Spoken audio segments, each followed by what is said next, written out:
오늘 우리에게 주신 하나님의 말씀은 구약성경 시편 23편 4절부터 6절 말씀이 되겠습니다.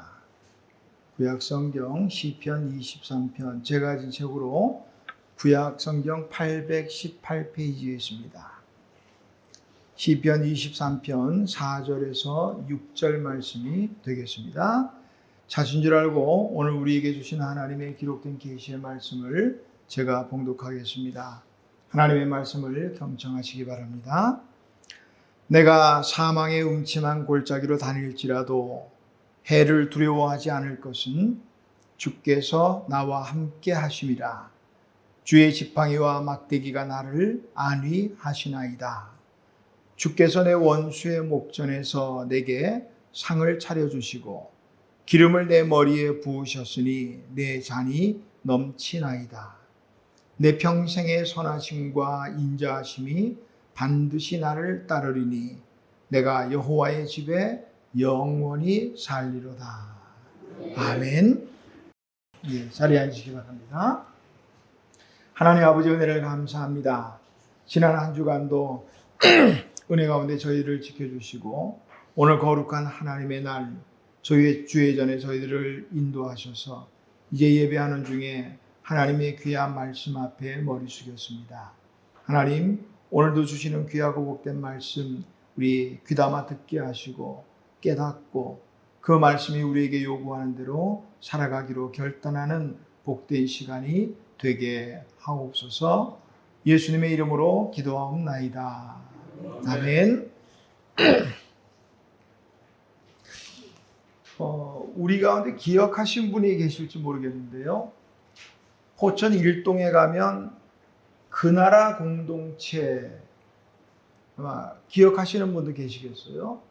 우리가 한 15년 전에 거기 교회 그 나라 공동체하고 같이 연합 예배도 드리기도 하고 야외 예배도 드리고 했었습니다. 그 나라 공동체에 몇 가지 딸린 그 기관 중에 참나무 교실이라는 요즘 말하는 대안학교죠. 대안학교가 있었어요. 15년이 더 됐네요. 한 20년 됐네요. 요즘은 대안학교가 많이 이렇게 있지만 예전에 대안학교 그렇게 유행이라 좀 그런데 유행하지 않을 그때에 대안학교를 그 공동체에서 운영을 했어요. 그래서 우리가 아는 대로 지금은 대안학교 하면 그렇게 그런 상황이 대안학교를 원래 목표하고 가는 아이들도 있겠지만 그때 당시에 그 대안학교의 형태는 가정이 어렵다든지 그래서 집에서 나온 아이들 가출이라 그러면 좀 많이 불편할 것 같아서 집에서 나온 아이들이나 또 시설에서 있기도 하고 공부를 제대로 하지 못한 아이들을 모아다가 공부를 가르치고 했던 그런 기관이었어요. 제 아내하고 같이 거기 수업 중에 이제 같이 한 요즘 말하면 토탈 공예라고 그러죠. 만드는 거를 같이 하면서 관계가 됐었는데 거기 섬긴 지 얼마 안 돼서 제가 거기 이제 시설을 운영하시는 목사님에게 물었어요. 이 아이들의 하루 일과가 대충 어떻게 됩니까? 이렇게 물었거든요. 그랬더니 그 목사님이 허허 웃으시면서 그러시더라고요. 얘들이요, 공부하고 밥 먹고 공부하고 놀고 공부하고 탁구 치고 공부하고 TV 보고 공부하고 이러시는 거예요. 여기서 깜짝 놀랐어요. 야, 이렇게 어려운 상황 중에도 이 아이들이 정말 열심히 공부하는 거 보구나. 뭘 해도 공부하고 놀고 공부하고 밥 먹고 공부하고 TV 보고 공부하고 또 공부하고, 이야, 인물 나겠다. 그 생각을 했는데 제가 놀라니까 그 목사님이 저를 보고 그렇게 말씀하시더라고요. 제 이름이 공부입니다. 그 목사님이 윤공부 목사님이었어요. 지금은 태안에 있는 영성원을 운영하고 계시는데 본인이 공부해요. 그러니까 애들이 뭘 해도 그 목사님하고 같이 하는 거예요. 윤봉 목사님하고 같이 먹고 공부하고 같이 놀고 공부하고 같이 TV 보고 그랬던 거예요. 한참 웃었습니다. 한참 정말 밝게 많은 사람들의 사랑을 받고 자랐어야 할 아이들이 가정이 깨지거나 그렇게 이제 와서 공부를 하다 보니까 함께 집단으로 생활하다 보니까 그게 안 맞죠. 아이들에게는 자유분방하게 살던 아이들이 그렇게 하려니까 이게 안 돼요. 그러니까 가끔 탈출합니다. 탈출해요. 탈출도 갈 데가 없어요. 그러면 며칠 아니면 길게는 한 1, 2주 있다 또 전화가 와요. 지금은 지구대지만 옛날에는 파출소예요. 전화가 옵니다. 그럼 또 목사님 가서 그 아이들 데리고 오지요. 만약에 그 아이가 또 탈출해 있는 기간 동안에 끼친 손해가 있으면 다 갚아주고 그리고 또 데려오고 그랬던 기억이 납니다. 누구도 돌보지 않은 아이들을 이렇게 거두어주고 공부시키고 그 아이들 중에는 제가 있을 때만 해도 대학을 간 아이들이 제법 됐거든요. 어떻게 지금은 뭘 하고 있을지 궁금합니다만 함께 할 수 있다는 거 참 귀한 것 같아요. 신학자 윌리엄 바클레이 목사님은요, 이런 기도를 했어요. 함께하는 사람들에 대하여 기도한 기도가 있어요. 아버지 하나님, 오늘 하루 동안 내가 만난 모든 친구들에게 대해 당신께 감사드립니다. 함께 여행하고, 함께 다니며, 함께 일하고, 함께 대화를 나누며, 함께 식사를 한 모든 사람들에 대해 당신께 감사를 드립니다.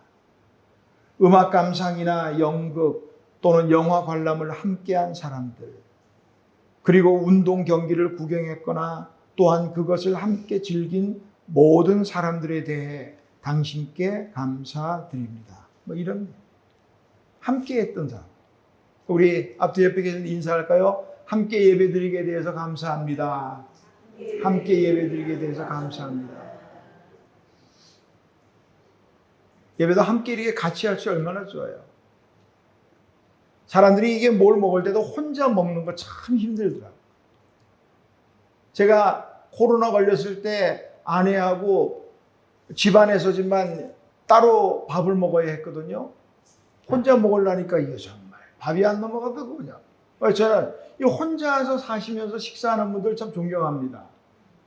혼자, 여태까지 혼자 먹어본 적이 없는데 혼자서 아내는 저 방 안에 들어가 있고 저는 거실에서 이 문 하나 사이로 혼자 먹으려니까 아주 불편하더라고요.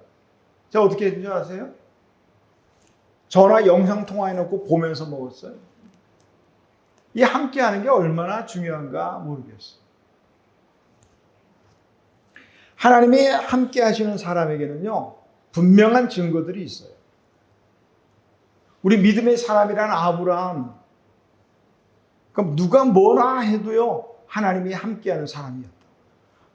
그가 믿음의 사람이라서 완벽하지 않았어요. 2번이나 자기 아내를 누이라고 속이고 그것 때문에 또 이방 사람들에게 창피당한 게 였잖아요. 네가 아내면서도 왜 누이라고 속였느냐? 하마터면 내가 죄를 범할 뻔하지 않았느냐? 이방인에게 책망을 받기도 하고 분명히 하나님께서는 약속하셨거든요. 내 아내 사라에게서 아들을 주겠다. 그랬는데 시간이 지나도 안 생기니까 몸종을 통해서 이스마엘을 얻습니다. 그로 인해서 또 가정이 분란이 일어나서 하갈이나 또 그 아들이 쫓겨나기도 하고 그럼에도 불구하고 하나님은 그와 함께 하셨어요. 창세기 21장 22절에 보니까 그랄 왕 아비멜렉이 아브라함에게 이런 말을 합니다.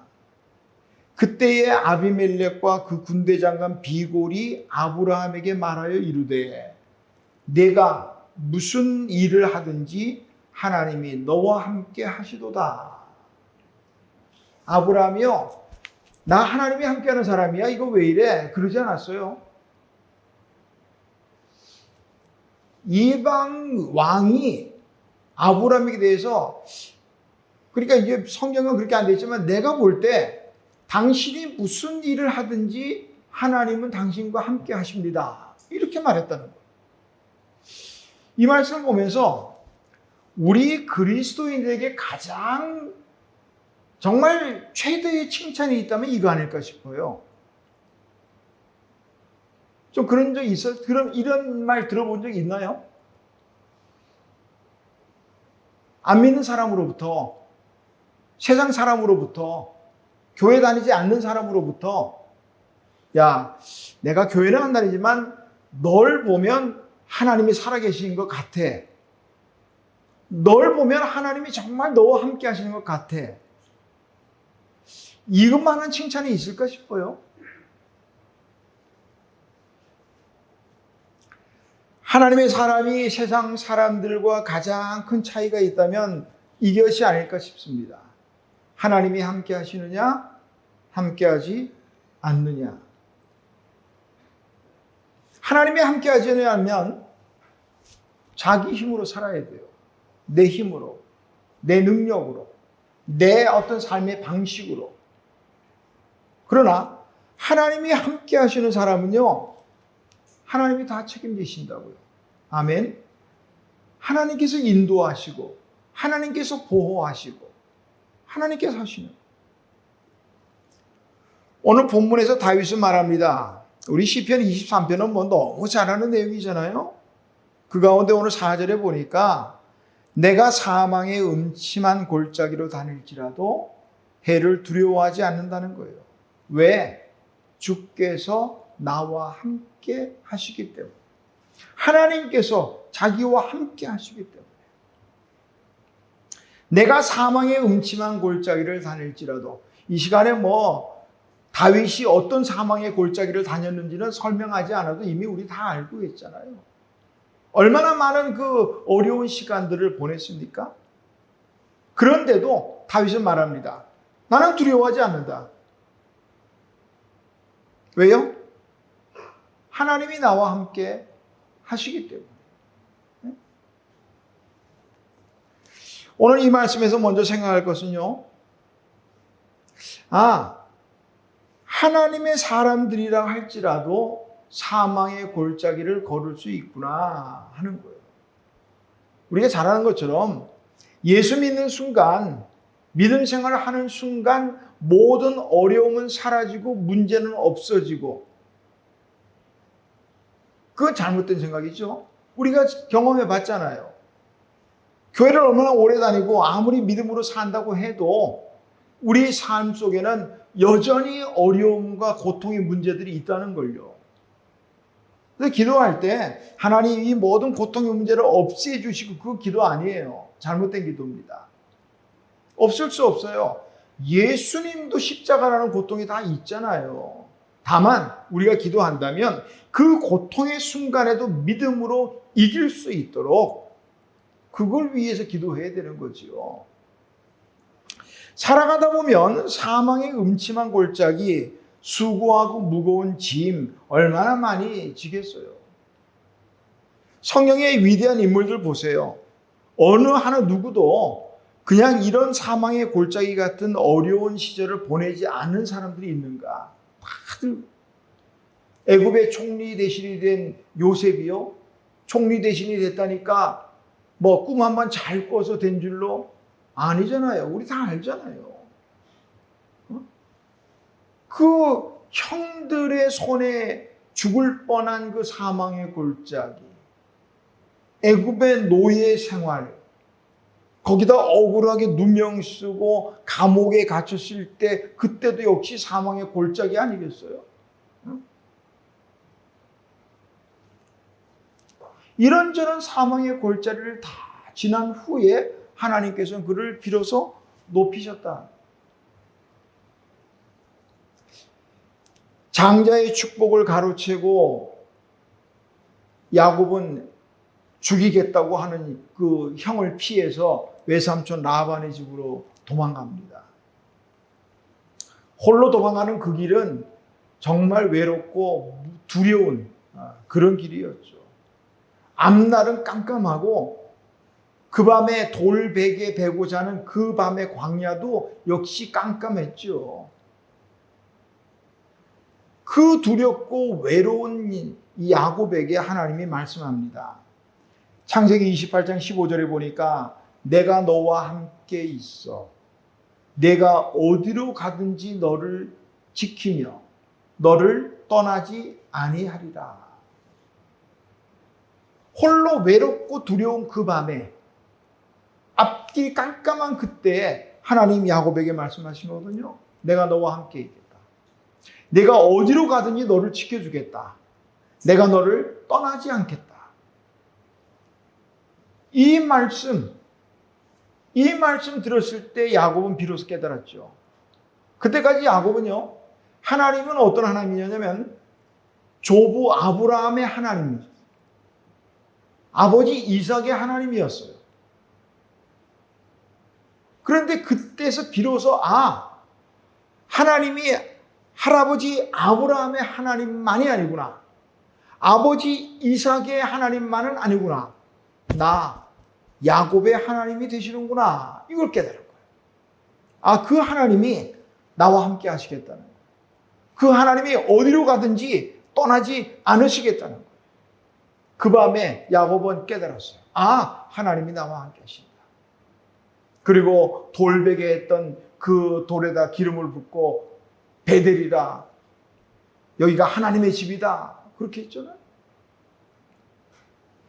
그 이후로 야곱은요, 하나님이 정말 자신과 함께 한다는 것을 살아가면서 계속 느껴요. 외삼촌 라반의 집에 가서 이제 일을 하니까 외삼촌이 말하죠. 내가 조카지만 어떻게 그냥 일만 시키겠냐. 품값을 정해라. 그래서 품값을 정하는 과정을 우리가 알지요.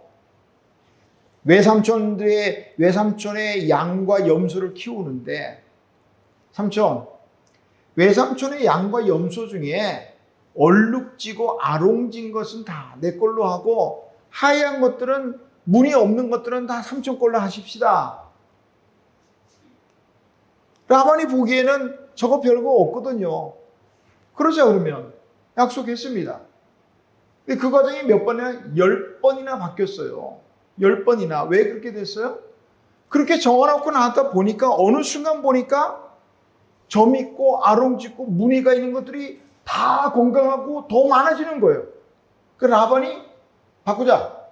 그렇게 된 거예요. 야곱이 그럽시다 그러면 바꿨어요.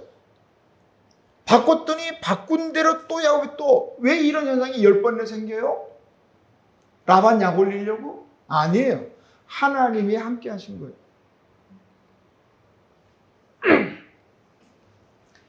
결국은 야곱이 라반 삼촌의 집을 떠나오죠. 미안합니다.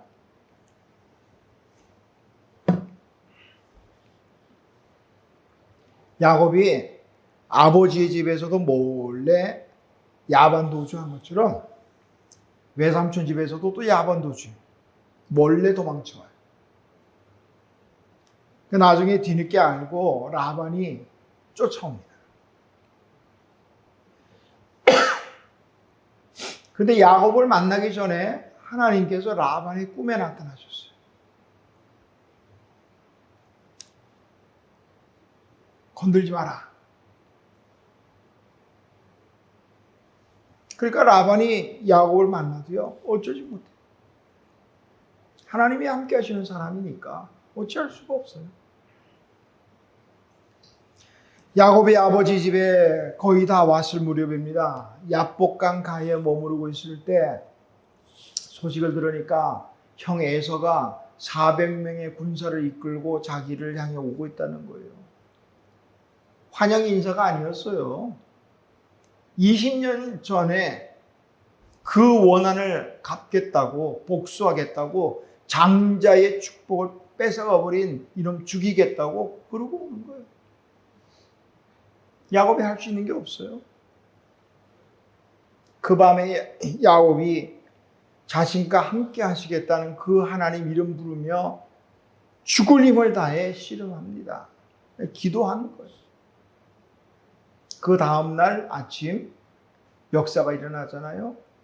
자기를 죽이겠다고 다가오던 그 에서가 야곱을 얼싸안고 형제간에 20년간 해묵은 이 원수가 한꺼번에 해결이 돼버렸어요. 하나님이 함께 하시는 거예요. 오늘 본문의 다윗도 마찬가지예요. 사망의 음침한 골짜기. 다윗이 사울 이후로 차기 왕으로 기름 부음을 받았는데 기름 부음 받았다고 해서 금방 왕이 된 게 아니잖아요. 오랜 시간을 정말 이 사망의 음침한 골짜기를 걸어야만 했어요. 우리도 마찬가지로 이런 인생의 숱한 사망의 음침한 골짜기를 걸을 수 있습니다. 지금 우리가 평안할 수 있겠지만 앞으로 어떤 험악한 골짜기를 걸어야 될지 아무도 알지 못해요. 그러나 이 한 가지는 기억하십시오. 그때도 하나님은 여전히 나와 함께 하신다는 사실.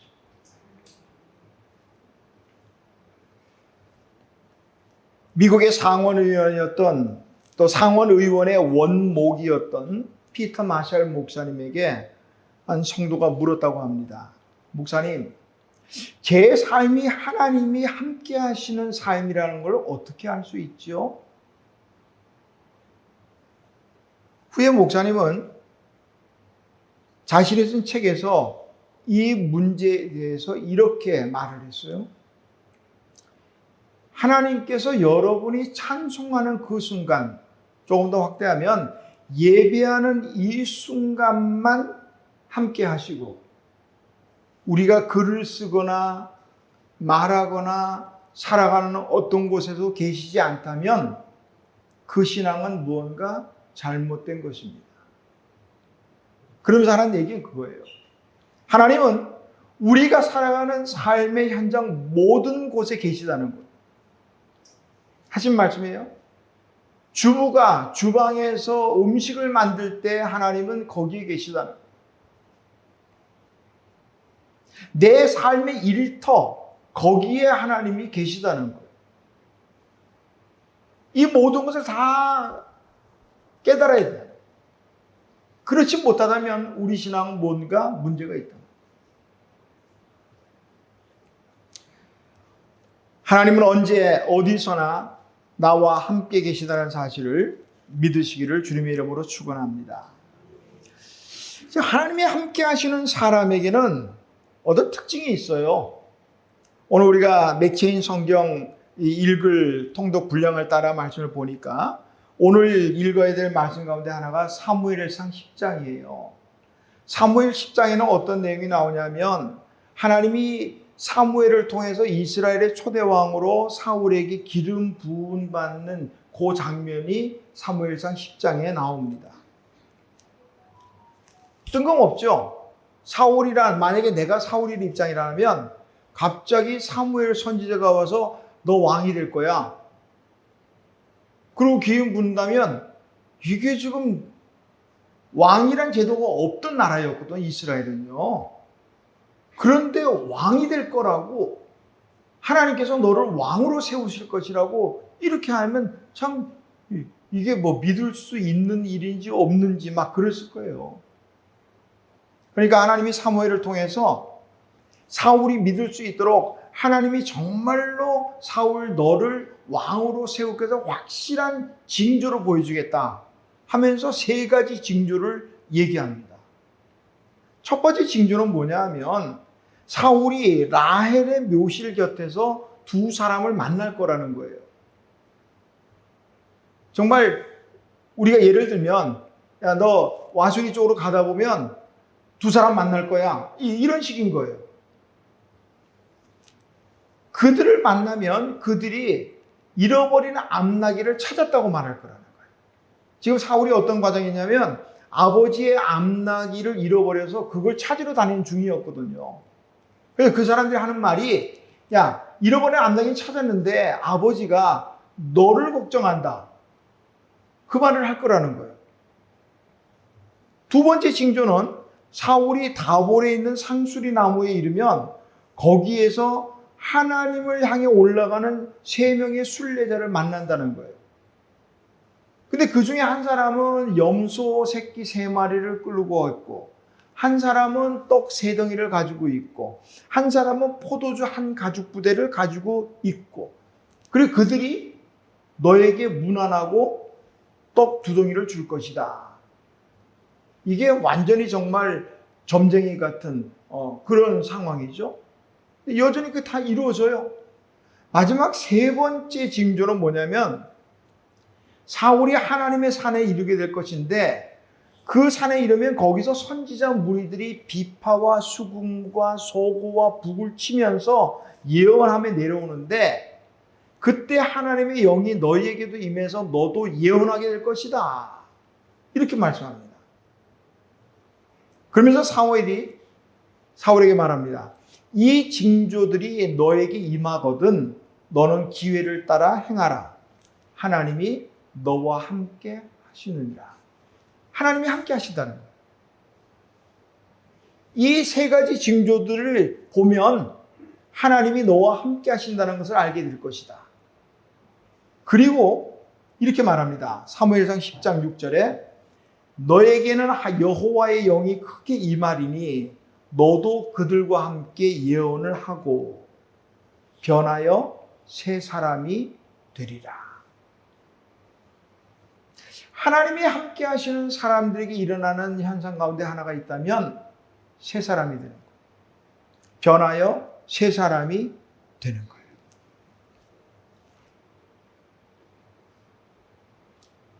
사울이 새 사람이 된 거는요, 뭐 특별한 훈련을 받거나 아니면 성경 공부 열심히 하고 연구하고 그렇게 해서 된 거 아니에요. 하나님이 영이 충만하고 하나님이 함께 하시니까 변하여 새 사람이 됐다. 성경은 그렇게 말씀하고 있습니다. 지난주에 우리 광복절 감사주일에 말씀을 잠깐 드렸죠. 정말 우리가 광복의 그 기쁨으로 새로운 삶을 살기 원한다면 그 삶 가운데 하나가 뭐였어요? 성령으로 하여금 근심하게 하지 말라는 거예요. 오늘 하나님이 함께 하시는 사람인 변하여 새 사람이 되는, 변하다 하는 이 말을 히브리의 뜻은 돌아서다, 또 뒤집어 엎다, 이런 뜻이 있어요. 내가 나를 돌아보면 신앙생활하면서 변한 듯한데 어느 순간 또 다시 돌아보면 여전히 옛 모습으로 돌아가 버리는 이 나를 발견하게 돼요. 왜 그럴까? 내 의지와 내 노력으로 하려고 하니까 안 돼요. 분명히 한계가 있거든요. 정말 하나님이 원하시는 대로 살기를 원하지만 어느 순간 보니까 내 뜻대로 살고 있더라 이 말이에요. 사무엘상 10장 9절에 보니까 문제에 대해서 이 답이 나오네요. 그가 사무엘에게서 떠나려고 몸을 돌이킬 때에 하나님께서 새 마음을 주셨고, 새 사람, 변하여 새 사람이 되려면 새 마음이 있어야 되는데 내 힘으로 하려니까 못할 말로 도루묵이에요, 도루묵. 그런데 하나님이 새 마음을 주시니까 되더라는 거예요. 기도해야 되겠어요. 하나님, 제가 변하여 새 사람이 되고 싶습니다. 새로운 삶을 살고 싶습니다. 하나님, 저에게 새 마음을 주시옵소서. 새 마음이 필요해요. 하나님이 주시는 마음. 우리 교회는 대한예수교 장로회 통합측입니다. 통합측뿐이 아니라 합동층도 마찬가지고 대한예수교 장로회 정통 교단들은요, 신앙 고백서 가운데 12신조라는 게 있어요. 12신조는 12개의 어떤 신조로 이루어졌는데 신앙의 표본, 근본이에요. 요거를 고백하지 않으면 우리 장로교회는 아니에요. 이 12신조의 첫 번째 신조가 이런 내용입니다. 신구약 성경은 하나님의 말씀이니 신앙과 행위에 대하여 정확무오한 유일의 법칙이다. 요게 첫 번째 신조. 하나님의 말씀은 신앙의 삶을 살아가는 데서 조금 더 틀림이 없고 정확한 그리고 유일한 법칙이라는 거예요. 그러니까 이 말씀대로 살아야 돼요. 그러면 새로운 삶을 살아갈 수 있게 돼요. 하나님 말씀하시는 대로. 우리 찬양 가운데 있잖아요. 주님 말씀하시면 내가 나가리다. 주님 말씀하시면 내가 멈춰서리다. 우리 신앙에 하나님의 말씀이 정확하고 무오한 틀림이 없는 유일한 법칙이다. 새로운 삶을 살아가게 될 것입니다. 또 하나 하나님께서 함께 하시는 사람에게서 발견할 수 있는 특징이 있다면 오늘 또 함께 읽을 말씀이 로마서 8장입니다. 로마서 8장의 내용은 요즘 주일 오후에 우리가 계속 보는 갈라디아서의 율법과 또 육신의 삶과 영의 삶 이것과 거의 흡사해요. 로마서 8장 5절에서 6절에 보니까 육신을 따르는 자는 육신의 일을 영을 따르는 자는 영의 일을 생각하나니 육신의 생각은 사망이요 영의 생각은 생명과 평안이라. 그러면서 사도 바울은 이어서 로마서 8장 8절에서 이렇게 말씀합니다. 육신에 있는 자들은 하나님을 기쁘시게 할 수 없느니라. 하나님이 함께 하시는 사람의 분명한 특징 가운데 하나는요, 하나님을 기쁘시게 하는 거예요. 여기서는 이견이 없을 줄로 압니다. 하나님을 기쁘시게 해요. 하나님을 기쁘시게 하는 삶은 육신을 따라 살아서는 안 된다는 거예요. 영이 원하는 대로, 성령이 원하는 대로 살아야 합니다. 사도 바울은 그의 서신 많은 곳에서 이 똑같은 말을 해요. 고린도 교회에 보내는 편지 가운데 보니까 고린도후서 5장 9절에서 이렇게 말합니다. 그런즉 우리는 몸으로 있든지 떠나든지, 요 말은 다른 말 아니에요. 몸으로 있든지 떠나든지, 그러니까 살든지 죽든지 이 말이에요. 살든지 죽든지 주를 기쁘시게 하는 자 되기를 힘쓰노라. 하나님을 기쁘시게 하는 데 힘써야 돼. 어떤 사람이요? 하나님이 함께 하시는 사람. 지난 한 주간 우리 삶을 한번 가만히 돌아보십시오. 내 지난 한 주간의 삶 가운데 하나님을 얼마나 기쁘시게 했을까? 얼마나? 우리 가운데 누구도 일부러 하나님을 기쁘게 하지 않으려고 하는 사람은 없는 줄로 압니다.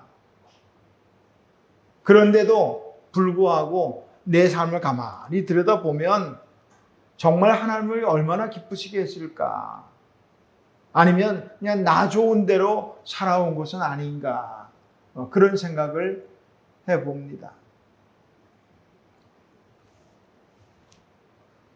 분명한 건요, 로마서 8장의 그 말씀 보니까 생각이 중요해요.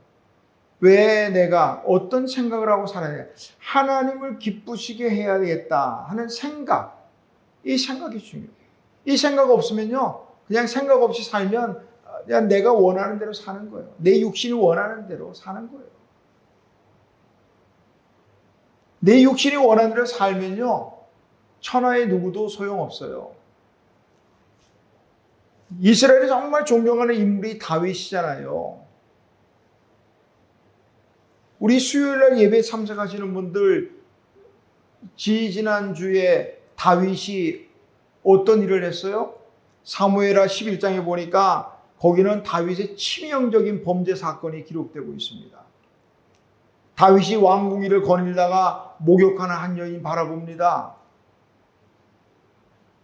사람들로 하여금 누군가 알아보게 시켰어요. 그랬더니 자신의 충실한 부하 우리아의 아내였어요. 어떻게 했어야 될까요? 아, 이게 내 충실한 부하. 지금 전쟁터에 나가서 목숨을 걸고 싸우고 있는 그 우리아의 아내였구나. 내가 잘못 봤구나. 못 볼 걸 봤구나. 그랬어야죠. 그런데 데려오라 그래요. 데려오라 그래요.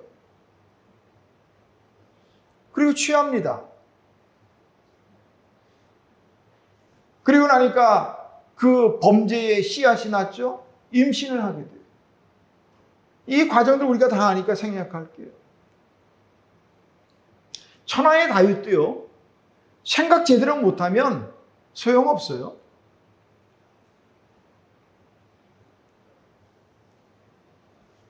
어떤 일을 행하기 전에 생각 잘해야 되겠어요. 이 일을 진짜 하나님이 기뻐하시는 일인가? 내가 이 일을 함으로써 하나님이 기뻐하실까? 생각해야죠. 그게 하나님이 함께 하시는 사람이에요. 하나님이 함께 하지 않으면 내 마음대로 살면 돼요. 하나님이 함께 하지 않으니까. 그러나 하나님이 함께 하시는 사람이라면 그래서는 안 돼요. 하나님을 늘 의식해야 돼요. 제가 비행기를 탈 때마다 깨달아지는 게 있어요. 비행기는 여러 가지 위험한 상황들이 있어요. 이륙할 때, 또 착륙할 때, 마의 11분이라고 합니다. 그 이륙할 때 3, 4분. 타보신 분도 알겠지만 그 수백 톤 되는 쇳덩어리가 떠야 되잖아요. 얼마 전에 브라질에서 비행기 하나 추락했죠. 보신 분 알지만 그때 그 부조종사가 블랙박스에 남긴 마지막 그 말이 뭐였다 그랬어요? 출력이 더 필요해, 출력이 더 필요해 한 말이었어요. 그 수백 톤의 무거운 비행기가 뜨려면요, 엄청난 힘으로 밀어 올려야 되거든요. 그게 조금이라도 부족해지면 뜨다가 그냥 죽는 거예요. 그 이륙할 때 그 한 3, 4분이고요. 더 위험한 데는 착륙할 때 7, 8분입니다. 이 착륙할 때. 여러분 생각했는지 모르겠지만 비행기는 절대 앞바퀴로 착륙하지 않습니다. 앞바퀴로 착륙하면 거꾸로져 사고 나요. 뒷바퀴부터 착륙해요. 근데 그 착륙하는 게 7분, 이륙에 필요한 위험한 시간은 3, 4분이지만 착륙에 필요한 위험한 시간은 7, 8분이에요. 훨씬 2배나 많습니다. 그래서 예전에 비행기 탈 때는 착륙 잘하면요, 다 박수 쳤어요. 무사히 착륙했다, 수고했다, 기장들에게 박수 보내요. 요즘은 그렇지 않더라고요. 거기다가 이게 요즘 다니다 보면 이 중간에 난기류를 만나요. 난기류 만나게 되면요, 비행기가 텅텅 막 이 공기 저항에 부닥치는 소리가 납니다. 그러다가 때로는 뚝뚝 떨어져요. 기도 안 할 재간이 없어. 얼마나 두려운 순간인지. 요번에도 그런 경험을 했어요. 비행기가 좀 작은 비행기라도 한 300명 타는 비행기였는데, 그 차 보니까 난기류가 막 가다가 텅텅거리고 막 울렁하니까 제 옆에 있는 여자분이 제 손을 꼭 잡더라고요. 누구였겠어? 제 아내지. 제 손을 잡더라고. 그래서 저는 이제 잡아줬지요. 그런 안심이 되면. 근데 한편 생각해 봤어요. 잡으면 뭐하나? 이 만약에 문제가 생기면 내가 할 수 있는 게 아무것도 없는데 같이 죽는 것밖에는. 그렇지 않아요? 그런데도 그걸 붙잡고 있으면 안심이 되는 모양이다. 감사하지. 이거 붙잡아서 안 되는 거예요. 하나님이 함께 하셔야 되는 거예요. 하나님이 함께 하셔야. 저는 언제나 설교를 현재에서 말씀드린다 그랬어요. 지금까지는 하나님이 함께 하지 않았어도 괜찮아요. 그러나 지금부터는 하나님이 함께 하시는 삶을 살자고요. 변화의 새 사람 되고. 왜? 하나님이 함께 하시니까. 하나님이 함께 하시니까 어떻게 하면 하나님을 기쁘시게 할까? 지금부터 하나님이 함께 하시는 우리 한 주간 살아가시기를 주님의 이름으로 축원합니다. 하나님 아버지 은혜를 감사합니다. 부족한 자들,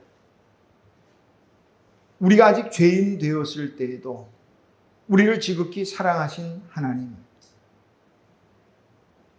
야고보에 말씀하셨던 것처럼 내가 너와 함께 하겠다, 내가 어디를 가든지 떠나지 않겠다, 너를 지키겠다 말씀하신 그 하나님이 지금까지도 우리와 함께 하셨고 또 앞으로도 우리 신앙의 여정에 또 삶의 여정에 함께 하실 줄 믿습니다. 함께 하시는 하나님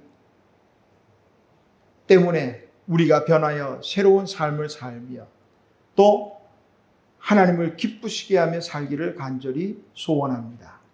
이번 한 주간 살아갈 때도 하나님이 함께 하시는 것을 경험하며 우리 살아가는 복된 한 주간이 되게 하옵소서. 예수님의 이름으로 기도하옵나이다.